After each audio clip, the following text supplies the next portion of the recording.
What's up everybody, Coach Mills here, coming at you with a brand new video where I'm going to be breaking down 7 tips in Valorant that will guaranteed help you climb. Now these are going to be various tips that are guaranteed to help you different types of strategies and things that you should be doing in your games to get the maximum amount of value. But the GameLeap website is the one-stop shop. If you want to climb this competitive act or any other act, then you need to go get your GameLeap premium subscription because we have in-depth VOD reviews, advanced tips and tricks, and everything you need in order to climb, including in-depth character guides, mechanical courses, and we're pumping out daily content on the GameLeap website, so you do yourself a favor and go check it out right now in the links down below. But without further ado, let's jump into the video. Now the first thing that you need to start doing in your game, so this is going to be incredibly hard, I know it's going to be difficult for you to do, but you have to do this, or instead of getting a 3 or 4 or 5k and carrying the game, you're going to feed over and over again. And all this is getting a kill, and once you get that kill, don't fish for more,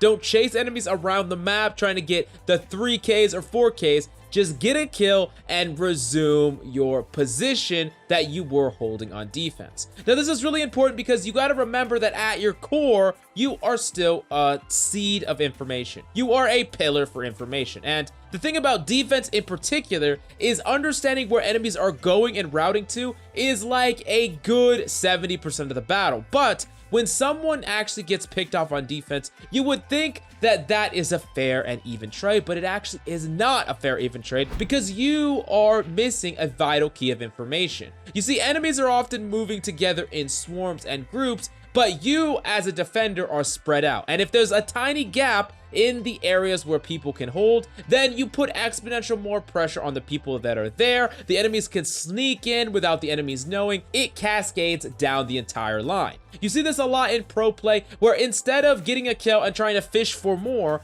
they can get that one entry pick, and then they will simply play far more passive and hold a close angle. They won't peek out anymore. They will just make sure to gather information about enemies peeking up and not chase for more. If you do this more consistently in your games, yes, it's not the flashy way, it's not the amazing way that you're gonna get 4 or 5Ks all the time, but it's the consistent way. It's the right way to be playing the game, and it's the way that you're gonna consistently be climbing. So don't feel like you have to chase around and get those 5Ks. Just get a kill, get out, and resume your best positioning, the positioning that you were playing at the very beginning and where you can adequately relay information. Now the next big tip I have for you, and this is something that you can do on a ton of different characters, but they do it consistently in pro play, and it's use LOS blocking abilities to super pressure on attack. And let me explain what I mean here. I'm gonna give you some examples and I'm gonna break this down because this is so important for any character that has some sort of LOS blocking ability, whether that's Phoenix, Cypher, Omen, Brimstone, Viper, Jett. I mean, there's just so many different characters that this could involve,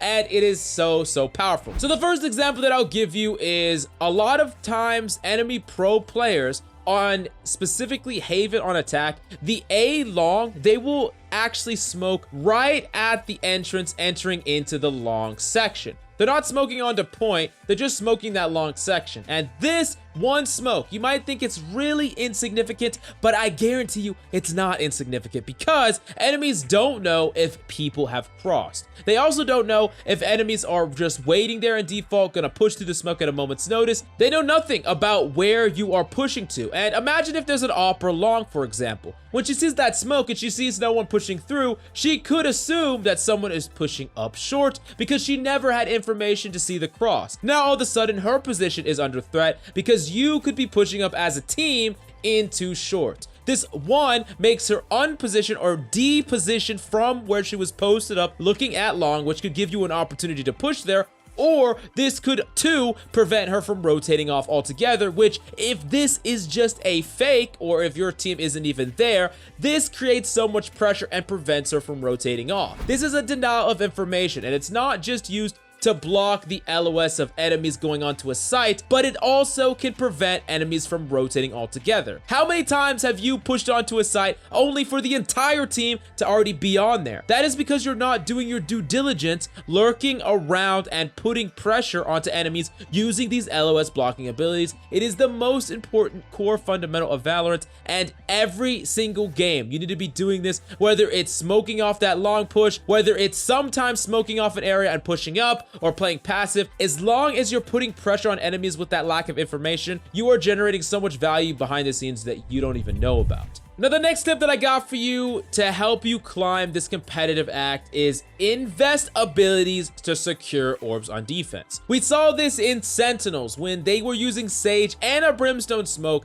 to take the Shower's orb on defense on Bind. We've seen this with Dapper, who pushes out of the split B into the garage and uses his cage to grab the orb consistently. Essentially, what the precedent is and what pros are doing is that any amount of abilities and resources is worth it to grab these orbs, and if you could deny enemy orbs while simultaneously taking your orbs, you might just get 1, 2, 3 ultimates more than the enemy throughout an entire game, and that can really add up to rounds won. And if you think about how much money you get from rounds, that can snowball to economy. I mean, just think about it. It is so important to do this, and it's something that a lot of people are afraid to do, or they don't understand the value of these orbs. Don't just consider them throwaway. Use time on the clock and use ability resources to secure these orbs, and you will win a lot more games just on the back of ultimate use. Now, moving on to the fourth tip that I got for you, and this is something that is so important for you in your games if you want to give yourself the best shot at winning,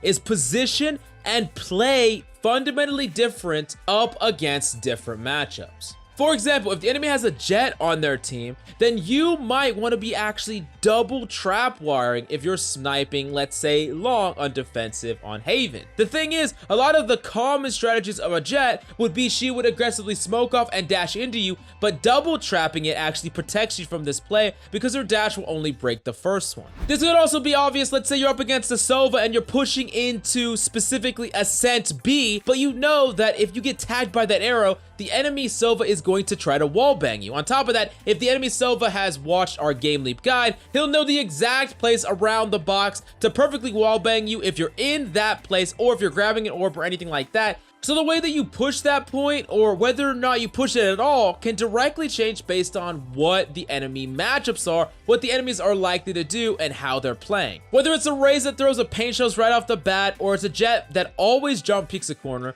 you need to be positioning and playing fundamentally different versus every single matchup, and then you need to be adjusting that based on how they specifically play in game. But of course, if you're not even thinking about it and you get skamazed by a Jett that dashes into you with a shotgun, that is 100% your fault because you're not even thinking about it. You're not even setting up for that to be a possibility, nor are you thinking about the predominant strategies or styles of other characters on the enemy team, or what is the quote-unquote meta strategy for some of the different agents on the enemy team. Now, the next big tip, it's a pretty important tip that you can be doing in your games consistently, and it is especially so if you're a flasher. You need to be trying to secure a post-up or an angle for a teammate. Now, what this is really important, because let's say it's an obby-op battle and you have an opera on attack, right? If you can look and see where the enemy is, of course, a big problem that happens is if you're flashing that opera, right? What they will traditionally do is they will swing out of the angle, then they'll swing back into the angle post-flash and still get a kill as you're running in. It's very frustrating. It's one of the most frustrating things about ops,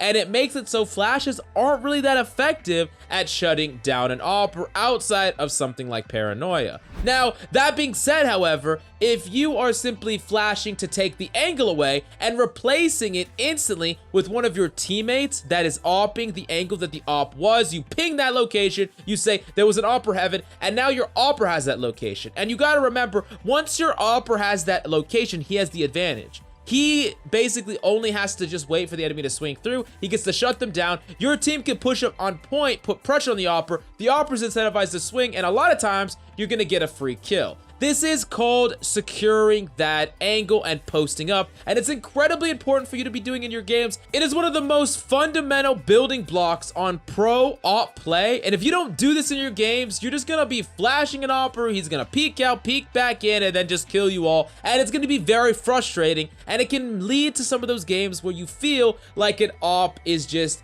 dominant and there's nothing you could do about it, but there are things to do as long as you take into consideration this very important tip. Now moving on to the next tip that I got for you, and this is a really important one that you need to master, and it's the master of baiting enemies into swinging you or peeking you. And you could specifically do this in a number of ways. The first way is the cancel reload. And all this is you're reloading your gun, you switch back and forth between another gun, and then you're ready to fire. The enemy hear the reload, they swing you, and you're not actually reloading, you just shoot them in the head just like that. Super simple. This is a pretty obvious one, but that one's very powerful as well. Now, the next thing that you could do is the fake fire, and this one's really strong, where you do a small controlled burst fire in any direction. It could even be in a completely different direction, but then you're automatically flicked to and you're ready for where you think that the enemy is. The enemy will respond to the focus fire by swinging you, and you're going to be able to shut them down very simply. This is a strategy that a lot of players do. Specifically, someone like Sinatra does this a lot, where he really mind games the enemy, makes them think that he's firing somewhere completely different, but in his mind, he fake fires one direction, flicks to where he thinks the enemy is. They are already swinging around the corner because he hears the fire, and he just shuts them down just like that. That is another way to use the perceptions of the game and the sound to your advantage and really bait a lot of these enemies and get some free kills in the process. You can also practice this in free-for-all a lot, when enemies just run up to you and they're looking on the minimap and they're like, oh, he's there. You fire in one direction, but you're already pre-flicking, and they're gonna swing you and you're gonna kill them super easily. Now moving on to the 7th tip that I got for you, and this one's incredibly important. I touched on it earlier, but this is very important to get the big picture of, and it's mix up how you play multiple times in the course of a game. We really recently reviewed a Dapper VOD where he would consistently throw out on split A. When he was there alone, he would throw a cage that blocked the long sideline and a cage that blocked the ramp sideline. Now, what he would actually do is he would actually push up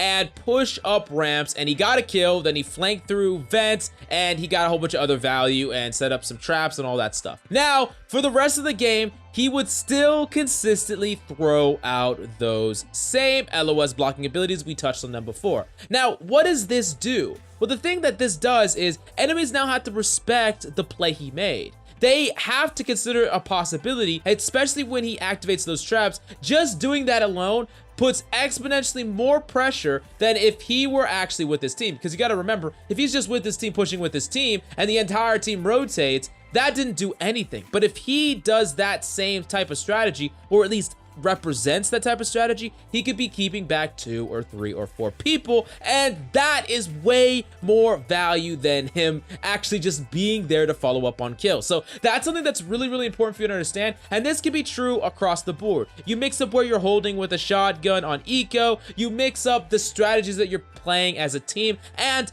doing things that are outside the norm can get you a lot of value, especially when you are on an eco round. Specifically, you see strategies all over the place, like on Haven, on defense, on eco. A lot of times when someone is on a save round or a team is on a save round, they will rush out very untraditionally. They will wrap around, they will rush through mid. When you don't have the raw advantage on paper, sometimes you have to rely on a mix-up, something that's so untraditional or something that you haven't done before in the past that enemies can't possibly know about or play around, and you use that element of surprise to convert on some kills and give you the advantage that you need to flip the momentum, and all of a sudden you win a round that you have no business winning, and it snowballs for the rest of the game, and you win the entire game because of it. But if you have any other tips and tricks, definitely let us know in the comments down below what has worked for you this competitive season, so the rest of the GameLeap community can learn from your valuable insight. And the GameLeap website has in-depth Radiant tier VOD reviews, advanced tips and tricks, and everything you need in order to climb. So if you want to climb the ranks with ease, do yourself a favor and go check it out in the links down below. You won't regret it. But that's all we got for you today. Thanks so much for coming by. I'm Coach Mills, and of course, until next time.